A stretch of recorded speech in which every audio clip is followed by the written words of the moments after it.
L'actualité nationale toujours dominée par la campagne des municipales et législatives de décembre. Dans ce journal, des échos, des rassemblements et autres rencontres politiques qui se sont déroulées aux quatre coins du Burkina.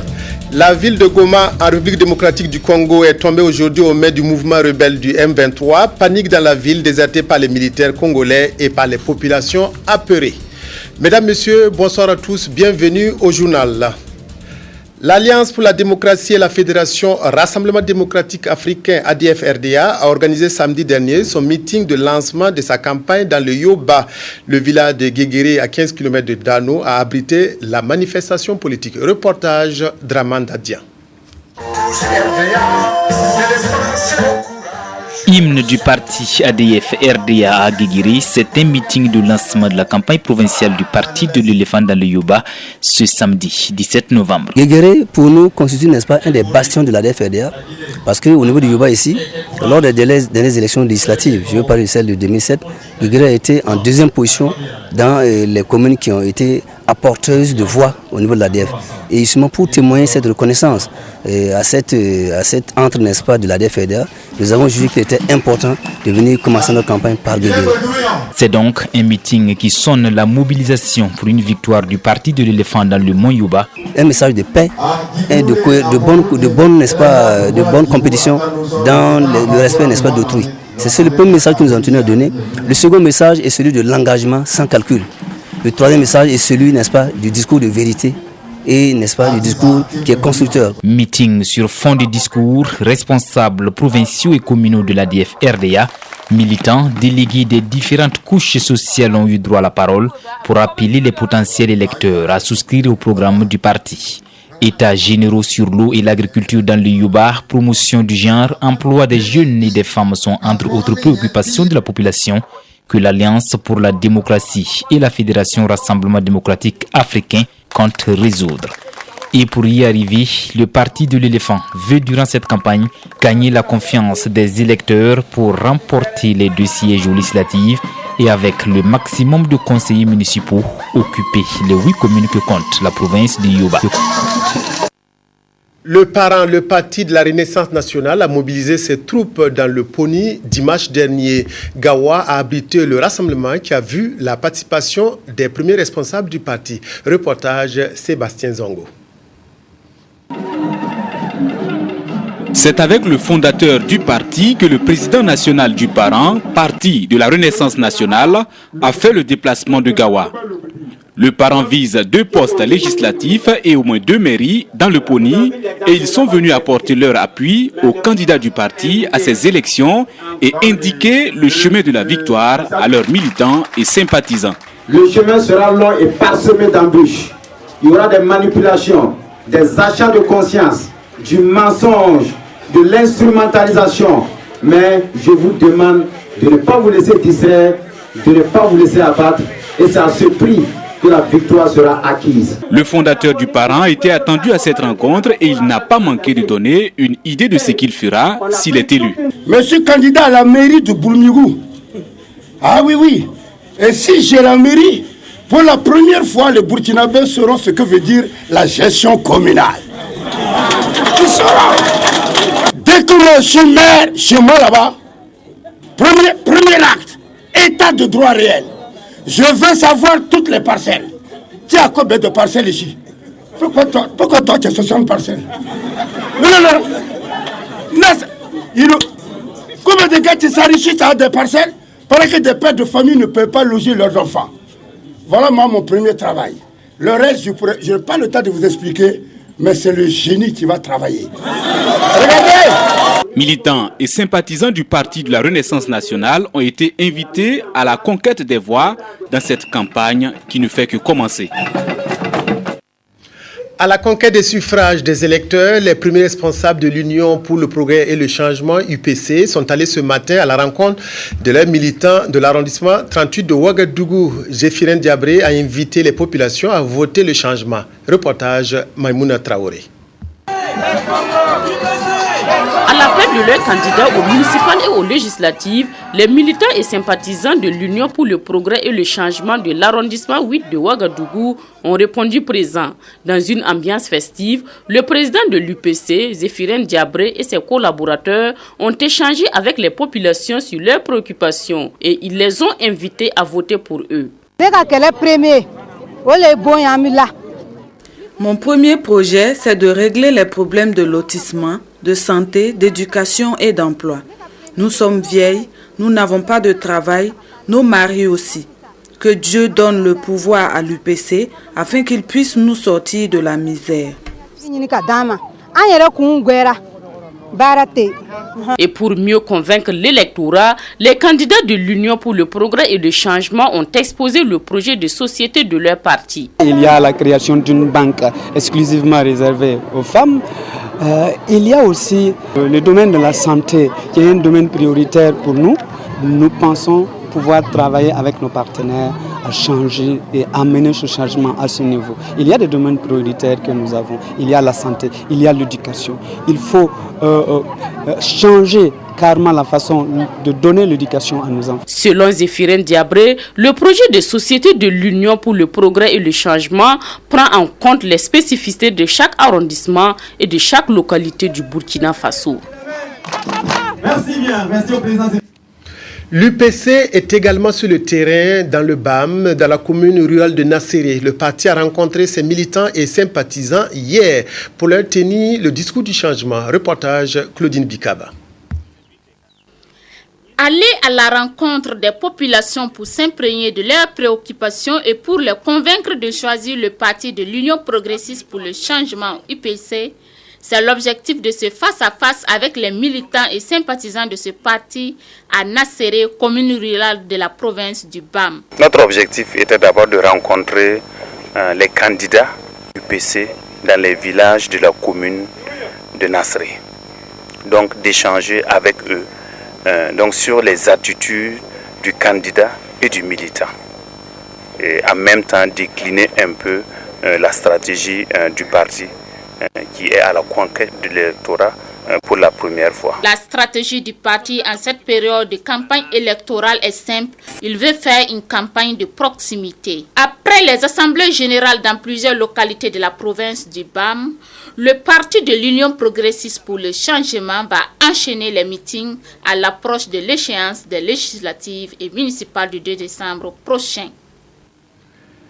L'Union pour le progrès et le changement UPC était aussi à Kiri, dans la province du Boulougou. Les différents candidats de l'UPC ont invité les militants et sympathisants à faire bloc derrière les listes UPC pour un changement véritable. Reportage Nyar Kiteda.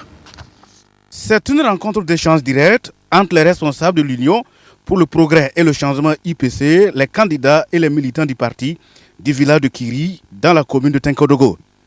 Une rencontre pour parler de la vie de la commune de Tinkodogo qui, selon les responsables locaux de l'UPC, a mal à sa gouvernance. Pour cela, le parti du Lion demande de voter utile pour un changement radical. Notre message, c'est sortir, voter et voter utile. Et voter utile, qu'est-ce que ça veut dire? C'est voter UPC. Nous, notre objectif ici, c'est l'éducation pour tous, moins cher, et une santé pour tous également, sans trop de frais. L'éducation et la santé pour tous, c'est le credo de l'UPC dans le Boulgou. Le parti des Zéphirin Diabré va en compétition dans cette province en compagnie de 24 autres partis pour 4 sièges à pourvoir pour les législatives. Et la conviction du parti, remporter les 4 sièges. Le soir du 2 décembre, c'est de remporter la totalité des sièges à la mairie et de remporter les 4 sièges aux législations. Avoir les 4 députés en Lyon. Nous y croyons, nous avons même l'espoir. Pour y parvenir, le parti dit miser sur la campagne de proximité et la conscientisation des électeurs. Notre stratégie de campagne, c'est de porte en porte et les âgés. Nous ne comptons pas organiser de grands rassemblements parce que nous avons trouvé que ce n'est pas très rentable. Nos forces, c'est la sensibilisation et la mobilisation. La province du Boulgou compte 13 communes. L'UPC est à la conquête de 12 communes avec une fermeté, une victoire écrasante au soir du 2 décembre prochain. L'Union pour la Renaissance, parti sankariste, UNIR-PS, a organisé à Gawa son premier meeting dimanche dernier pour galvaniser ses troupes. Nous retrouvons à Gawa Sébastien Zongo. C'est par une marche de la place de la Nation de Gawa au plateau des écoles centres A et B que l'Union pour la Renaissance, parti sankariste, UNIR-PS, a lancé sa campagne dans la province du Poni. Nous avons voulu démontrer aux gens que ce n'est pas une seule personne, ce n'est pas un groupuscule qui croit en l'UNIR-PS. Nous avons effectué une marche et je pense qu'il n'est pas donné à tout le monde d'oser faire une marche dès la première activité. Les représentants provinciaux des jeunes, des femmes et des anciens du parti ont rassuré leurs candidats de leur soutien et engagement pour la victoire à ces élections avant de permettre à ces derniers de livrer ce que le parti leur propose. Ce que nous entendons proposer aux populations, c'est d'abord et avant tout la transparence, la responsabilisation dans la gestion de la chose publique. Nous pensons que l'une des premières préoccupations pour nous, c'est de rétablir effectivement tout ce peuple-là dans la justice. C'est d'équilibrer effectivement la question de la gestion de la chose publique, de faire en sorte que la chose publique soit gérée de façon participative et transparente. C'est dans cela effectivement que le peuple pourra effectivement trouver sa part de responsabilité. L'UNIR-PS, on dit, c'est pour le changement. Et nous avons vu que l'UNIR-PS, il est là pour les jeunes et surtout pour les femmes. Nous ne sommes pas là, l'UNIR-PS n'est pas là pour donner aux femmes, même pour donner aux jeunes, mais pour apprendre comment lutter pour sortir de la pauvreté, surtout nous les femmes. Il ne faudrait pas chaque fois s'asseoir et attendre qu'on nous donne. Il faut lutter, apprendre à recevoir ce que tu dois avoir. Ah oui. Le parti de l'œuf présente 4 candidats à la députation et espère conquérir 6 mairies dans la province du Poni. C'est au quartier Belleville de Bobo-Dioulasso que le Parti républicain pour l'indépendance totale, Prit Lanaya, a tenu son premier meeting dans le Oué. Sympathisants et militants ont écouté le message d'espoir de ce jeune parti qui demande leur engagement pour arracher des succès aux élections. Rokia Sanou. À ce meeting du Parti républicain pour l'indépendance totale, Prit Lanaya, la parole a été la chose la mieux partagée. Jeunes, femmes et vieux ont exprimé leurs préoccupations et réaffirmé leur confiance au Prit Lanaya qui, pour eux, reste le seul parti qui puisse prendre en compte ces préoccupations et faire de Bobo-Dioulasso un pôle de développement. Vous savez, la jeunesse de Bobo-Dioulasso a été entre-temps accusée à tort qu'elle ne voulait pas travailler. Moi, je dis haut et fort aujourd'hui que les jeunes de Bobo-Dioulasso veulent travailler et le Prit Lanaya entend accompagner les jeunes de Bobo-Dioulasso pour cela. Nous allons ensemble travailler de telle sorte que l'ensemble de la jeunesse de Bobo-Dioulasso et du Burkina Faso en général puisse avoir de l'emploi. Quand tu pars faire tes études, tu quittes l'université, il faudrait que tu puisses être orienté de telle sorte qu'à la fin de tes études, tu puisses t'insérer dans une entreprise pour t'épanouir sur le plan fonctionnel. Hormis le Oué, le Prit Lanaya est présent dans le Kadiogo, le Kenedougou, l'Ubritenga, le Sourou et le Ziro pour les législatives. En ce qui concerne les municipales, il compétit à Bobo-Dioulasso et à Ouagadougou où il entend jouer pleinement sa partition. Nous n'envisageons pas rentrer bredouille avec chacune des listes. Maintenant, c'est le peuple qui est souverain qui décidera s'il estime que nous sommes à même de pouvoir faire son travail et si aussi la fraude ne gagne pas du terrain. Des spécimens du bulletin de vote ont été répartis entre militants et sympathisants afin de leur permettre de se familiariser avec ce document. Cela dans le but d'éviter les hésitations une fois dans l'urne et assurer une victoire certaine au Prit Lanaya. Le CDP Cascade, par l'entremise de l'un de ses candidats, Alain-Edouard Traoré, a rencontré les représentants des couches sociales de Banfora et de Kiribiana. Objectif, leur expliquer le sens du vote et les appeler à soutenir la liste du parti majoritaire. Reportage à Adi Sandamba. Face aux représentants des différentes couches sociales venus des 15 secteurs et 22 villages de la commune de Banfora, Alain-Edouard Traoré a démontré la nécessité pour eux de voter pour le CDP, Congrès pour la démocratie et le progrès. Le CDP est et reste la seule force politique capable de résoudre les problèmes des populations, aussi bien dans la cité du paysan noir que dans les cascades. C'est du moins l'avis de Alain-Edouard Traoré. Dans la région des cascades et singulièrement dans la province de la Koumou et la ville de Banfora, nous ne voyons pas une autre alternative crédible que le CDP pour diriger la cité et puis prendre en charge la destinée de cette région. Et c'est ce que nous avons tenu à dire aux populations et à leur expliquer. il est impératif que la population donne son vote au CDP pour accroître sa légitimité afin de pouvoir lui permettre d'approfondir les actions de développement qui sont en cours dans notre région et dans notre belle cité. Il faut éviter de donner le vote à des partis qui ne peuvent en aucun cas assumer les responsabilités qui sont les nôtres. Et donc nous voulons que les gens votent utiles, qui votent de manière pertinente pour le développement de cette région, c'est-à-dire de voter pour le CDP. Candidat au poste de député, Alain-Edouard Traoré n'a pas manqué d'expliquer à ses leaders d'opinion les tenants et les aboutissants de son engagement politique. Il demande leur soutien pour que le CDP puisse remporter les 2 sièges de députés dans la Comoé. Aussi, ajoute-t-il que c'est seulement à ce prix que les dossiers concernant le développement de la Comoé seront défendus à l'Assemblée nationale. Dans le Yatenga, la campagne électorale bat son plein également. Depuis samedi dernier, 24 partis politiques sont en lice pour 4 sièges à l'Assemblée nationale. Le Congrès pour la démocratie et le progrès CDP était à Kumbri pour lancer sa campagne au cours d'échanges directs avec ses militants. C'est Sylvestre Da. Kumbri, département situé à une trentaine de kilomètres de Waïguia, c'est dans cette localité que les leaders politiques et les militants du CDP, le Congrès pour la démocratie et le progrès de la province du Yatenga, se sont retrouvés pour le meeting inaugural de la campagne électorale pour les législatives et municipales du 2 décembre prochain.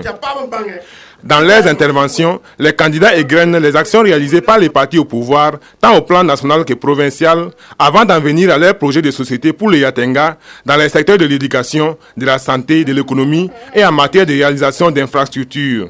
Des projets qui, disent-ils, feront l'objet d'un programme intégré de développement. C'est une compétition et nous la voulons apaisée, très civilisée, très démocratique et que de toute façon, à l'image de la grande mobilisation que nous avions vue ce soir, nous sommes sereins et nous sommes certains de notre victoire au soir du 2 décembre. L'ambition du CDP dans le Yatenga est d'occuper les 4 sièges des députés de la province et contrôler toutes les communes. Les femmes, les jeunes, les anciens, toutes les couches de la population se sont dites mobilisées pour garantir la victoire au parti majoritaire. En retour, ils espèrent que les candidats n'auront pas tenu des discours démagogiques et qu'une fois élus, les promesses feront place aux actes. À l'occasion, la procédure de vote et l'emplacement du logo du CDP sur le bulletin ont été expliqués aux militants. La campagne se poursuit jusqu'au 30 novembre avec 13 meetings prévus dans les différentes communes de la province du Yatenga. Le Parti pour la démocratie et le socialisme, PDS Metba, a lancé officiellement sa campagne de législatives et municipales hier à Dori. Les militants du PDS Metba ont fait le tour de la ville dans un concert de klaxons. Frédéric Etienne Bassenga. Début de campagne en fanfare du Parti pour la démocratie et le socialisme à Dori. Sur des motos ou à bord de véhicules marqués par le sceau du parti, ils ont sillonné les rues de la capitale du Sénat pour dire qu'ils sont aux commandes et entendent y rester. C'est la jeunesse de Dori, c'est l'avenir de Dori, c'est l'avenir du Burkina. C'est pour montrer qu'ils sont là, dynamiques, vigilants. Ils savent ce que fait la mairie, ils savent ce que représente pour eux aujourd'hui et demain. Et c'est un peu ce message-là, donc d'engagement, de dynamisme de leur part, pour montrer que, en fait, ce sont eux qui ont la parole. Et si eux, demain, ils avaient à jouer leur rôle, ils vont jouer leur rôle. En attendant, ils responsabilisent ceux qui sont là pour agir en leur place. À la tête de la mairie de Dori depuis 5 ans, le PDS n'entend pas lâcher du lest. Pour eux, c'est leur bilan qui fera la différence. Ce n'est pas des actions hypothétiques, c'est des actions réelles sur le terrain. Et c'est sur cette base que nous avions voulu qu'on nous juge et nous avons la chance que nous avons là posé des actes pendant 3 ou 4 années et ces actes pour nous sont assez éloquents. On n'a pas besoin d'ajouter quoi que ce soit à ça. Pour le PDS, cette manifestation dans les artères de Dori n'est qu'une lucarne de ce qui sera fait dans le Sénat durant ces 2 semaines. Tout au long de la campagne, Arba Diallo et son parti entendent faire des rencontres avec toutes les forces vives de la province. Des rencontres au cours desquelles le message sera simple, mais dans la main pour réaliser l'accès à l'eau potable, aux infrastructures dans le domaine de la santé, de l'école, de la culture. En somme, faire de Dori une ville où L'Union nationale pour la démocratie et le développement, UNDD, a invité la jeunesse de Koudougou à des échanges autour du thème « Une nouvelle gouvernance pour un futur d'espérance ». Les jeunes militants du parti de Maître Herman Yamego ont partagé leurs préoccupations et discuté autour des propositions de projets de société. C'est Sylvestre Da.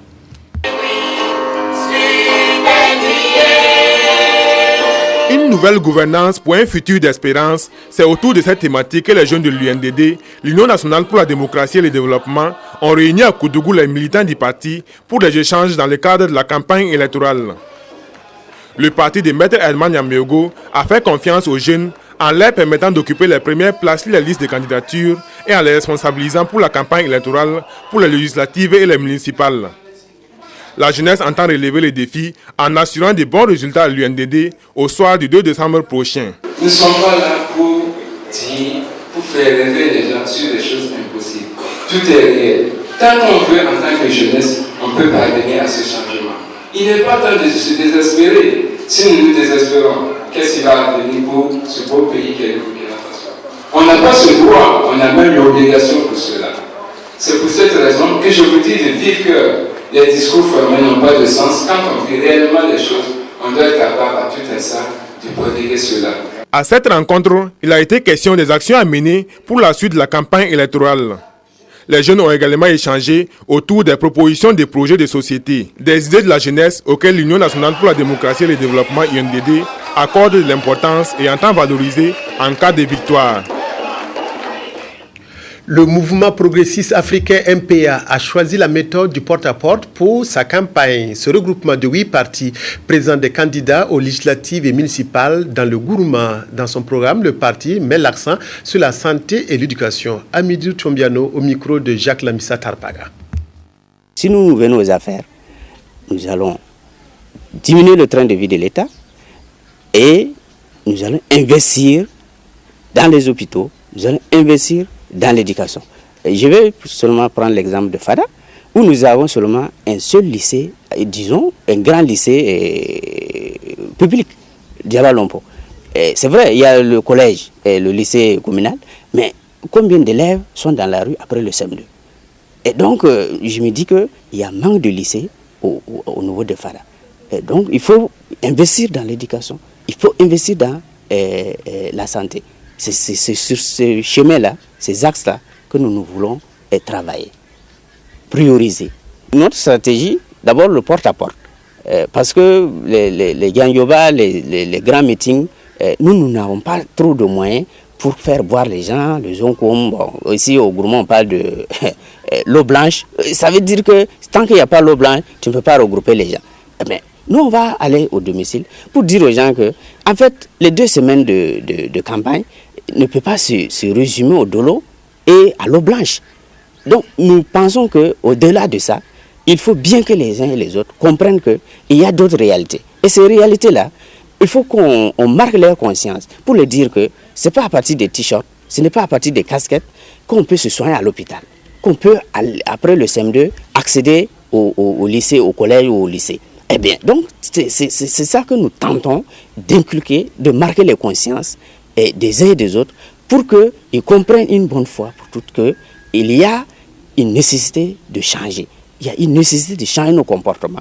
Il y a une nécessité d'investir dans la priorité, qui est, par exemple, l'éducation, qui est au niveau de la santé. Le Conseil constitutionnel forme ses délégués pour le contrôle des élections de décembre. Une centaine de magistrats prennent part à la rencontre pour mieux jouer leur rôle le jour du scrutin en vérifiant la régularité des opérations, le respect du libre exercice des électeurs et le bon déroulement du dépouillement des votes. Reportage Adama Koulibaly. Pour contrôler la régularité, la transparence et la sincérité des élections législatives du 2 décembre prochain, plus d'une centaine de magistrats sont réunis ce matin au Conseil constitutionnel. Ils vont agir le jour du scrutin en leur qualité de délégués du Conseil pour s'assurer de la régularité de la composition des bureaux de vote, le respect du libre exercice des droits des électeurs et surtout du bon déroulement du dépouillement des suffrages. Le rôle du délégué le jour des élections, c'est de se lever le matin très tôt, être dans les bureaux de vote à leur ouverture à 6 h du matin, procéder à des contrôles, vérifier si tous les documents sont présents, même la qualité de l'encre, et la qualité des urnes. Les différents rapports de ces délégués pourront être utilisés à toute fin utile. Les délégués font leur travail essentiellement dans l'intérêt du Conseil constitutionnel. Et lorsqu'ils relèvent des irrégularités au niveau des bureaux de vote, nous pouvons en tenir compte à notre niveau ici pour annuler les votes au niveau de ces bureaux-là. Le Conseil constitutionnel, qui est l'organe compétent pour statuer sur la régularité des élections législatives et présidentielles, peut être saisi par tout candidat intéressé ou par tout citoyen selon les cas. Cependant, ces décisions s'imposent au pouvoir public et ne sont susceptibles d'aucun recours. Autre point de l'actualité, depuis hier se tient un atelier de formation sur le registre électronique de consultation. C'est une initiative pour lutter contre la malnutrition aiguë des enfants et promouvoir la santé de la mère et de l'enfant. L'atelier vise donc à renforcer les capacités des agents de santé dans l'utilisation de cet outil. Pélagie Bempanome Savargo. Ils sont venus des différentes directions du ministère de la Santé pour s'imprégner du nouvel outil développé par l'ONG Terre des Hommes pour l'éradication de la malnutrition aiguë chez les enfants de moins de 5 ans. Il s'agit du registre électronique de consultation, un dispositif informatisé qui permet aux agents de santé de mener la consultation curative selon la stratégie de prise en charge intégrée des maladies. On s'est rendu compte que sur le terrain, l'application et la couverture étaient relativement faibles, d'où l'idée de trouver un moyen informatisé pour améliorer la formation des agents de santé et de permettre une meilleure application de cette stratégie pour assurer une meilleure prise en charge des maladies de l'enfant. Ces acteurs seront informés au cours de cet atelier sur l'état de la mise en œuvre du registre électronique de consultation, sur le contenu technologique et scientifique de l'outil, ainsi que les échéances de son évolution. Le registre électronique de consultation permet d'améliorer l'application de la stratégie PCIME, puisque il conduit l'agent de santé à utiliser un outil informatique qui, d'étape en étape, le conduise à élaborer le diagnostic de l'enfant et de proposer un traitement automatique et également d'avoir une prise en charge de l'enfant, une consultation de l'enfant qui se fait de façon plus rapide. Environ 80 centres de formation et de promotion sociale du Burkina travaillent sur la base du registre électronique de consultation pour la prise en charge des maladies de l'enfant. Et cette formation à terme devrait permettre aux participants de lutter efficacement contre la malnutrition infantile dans notre pays. Signature de convention entre le ministère de l'Agriculture et l'Agence japonaise de coopération internationale JICA portant appui au projet d'élaboration d'un schéma directeur pour la promotion d'une agriculture orientée vers le marché. L'objectif global du projet est de contribuer au développement agricole et au commerce à travers la diversification des produits. Salinana. La promotion des produits agricoles burkinabés est plus que nécessaire pour une ouverture sur le marché international.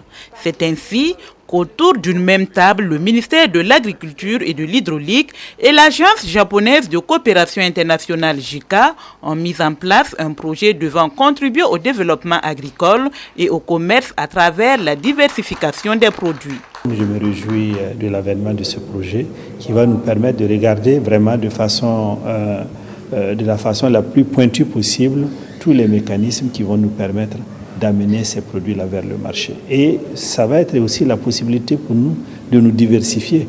Jusqu'à présent, quand on parle de l'agriculture au Burkina, vu de l'étranger, on voit le coton.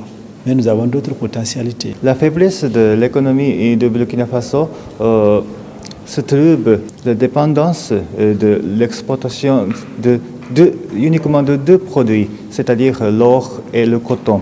Donc, je crois que la diversification des produits agricoles, c'est très important pour le développement de votre pays. Le projet démarre en février 2013 pour une durée de 2 ans.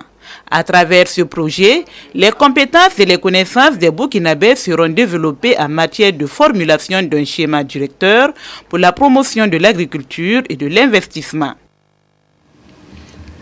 Les acteurs de la filière sésame se sont retrouvés au cours d'une assemblée générale à Ouagadougou. Au centre de la rencontre, la mise en place de l'Union nationale des producteurs du sésame du Burkina. Les membres du bureau installés auront la mission d'impulser une nouvelle dynamique à la filière. Salinana. Les producteurs de sésame du Burkina veulent mieux se positionner sur le marché.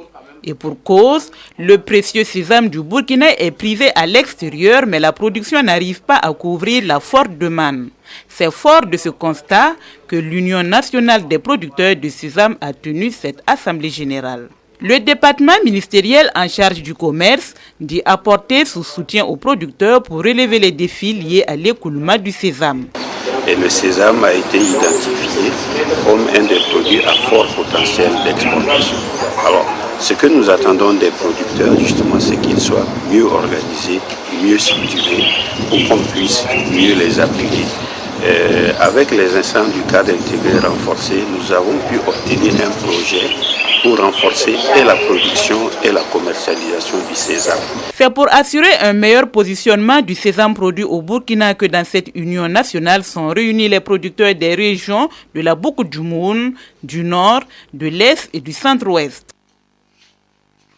Hier lundi, dans les jardins de l'hôtel de ville de Ouagadougou, le maire Simon Compaoré a rendu un hommage à tous les partenaires techniques et financiers qui ont accompagné la commune de Ouagadougou depuis 1995, début de son premier mandat. Reportage Oumou Sissé, Abdul Rasmane Zongo. 1995-2012, cela fait 17 ans que le maire Simon Compaoré préside aux destinées de la commune de Ouagadougou. Et depuis lors, plus de 80 milliards de francs CFA ont été investis dans l'aménagement de la ville et 70%, soit plus de 60 milliards de francs CFA sont des financements extérieurs. À la veille de son départ de la mairie, car choisissant de se retirer de la vie politique municipale, le maire a tenu à rendre un hommage bien mérité à tous les partenaires techniques et financiers et aux pays qui ont toujours soutenu la commune de Ouagadougou. Tous ceux qui nous ont accompagnés durant ces 17 années que j'ai passé à la tête de la ville de Ouagadougou, que je puisse leur témoigner ma joie, ma reconnaissance pour l'accompagnement dont j'ai bénéficié de leur part. Les personnalités présentes à cette rencontre ont apprécié la collaboration avec le maire et son conseil municipal. Ils ont aussi salué les changements qualitatifs intervenus dans la ville depuis le début de son mandat.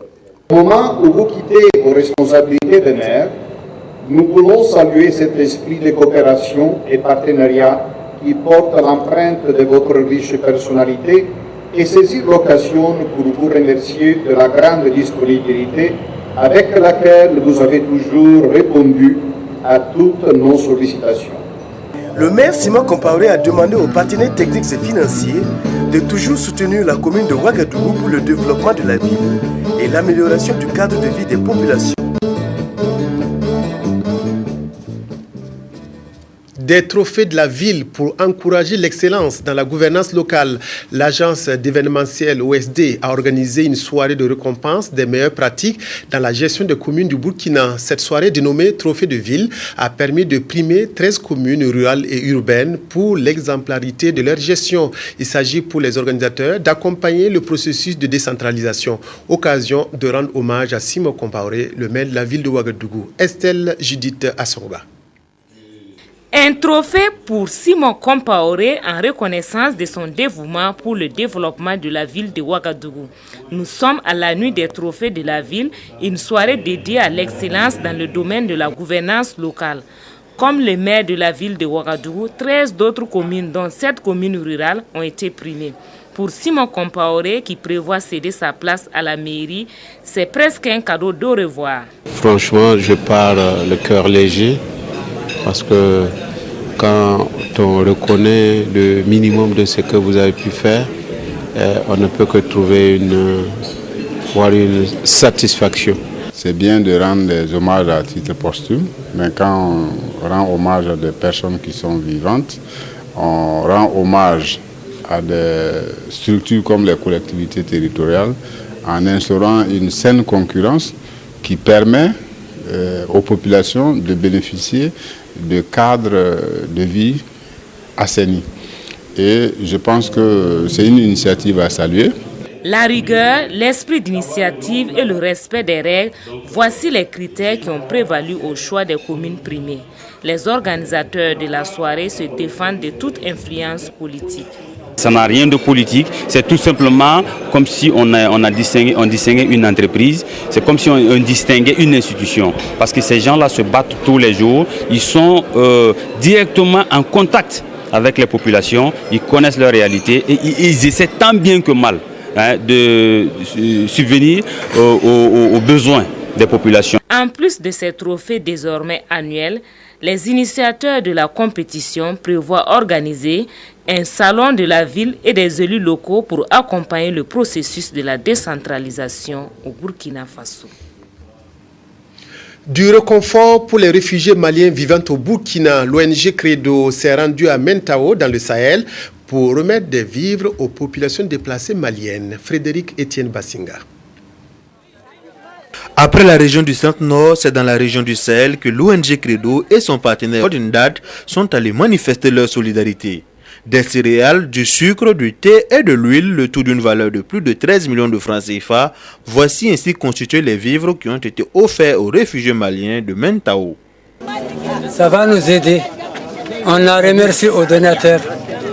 On les remercie de fournir des efforts de plus. On demande à chacun de fournir un effort pour nous, pour les misérables femmes et enfants, et vieux et vieilles. Cette action de charité entre dans le cadre de la campagne de solidarité initiée par le gouvernement burkinabé aux personnes sinistrées, démunies et défavorisées. Notre geste ici, c'est de contribuer à la solidarité avec les réfugiés, afin vraiment d'aider ces réfugiés à pouvoir soulager tant soit peu leurs peines. C'est vrai, la situation dans leur pays d'origine est très compliquée, et ce qui les a amenés à se déplacer. Et notre pays a été le pays hôte, et l'État s'est mobilisé à travers ces structures, les ONG. Et c'est dans ce contexte que nous aussi nous venons apporter notre pierre de contribution. Pour le Credo, la lutte contre la faim est l'une des voies indéniables pour la promotion de la dignité humaine. Un mot de l'actualité internationale pour terminer. Seule direction la RDC. Finalement, les rebelles du M23 sont entrés dans la ville de Goma, mettant à exécution leurs menaces. Leur prise de la ville a été suivie de la panique de toutes les populations et des militaires. Fin de cette édition. Merci de l'avoir suivi. Excellente soirée à toutes et à tous en compagnie de la RTB.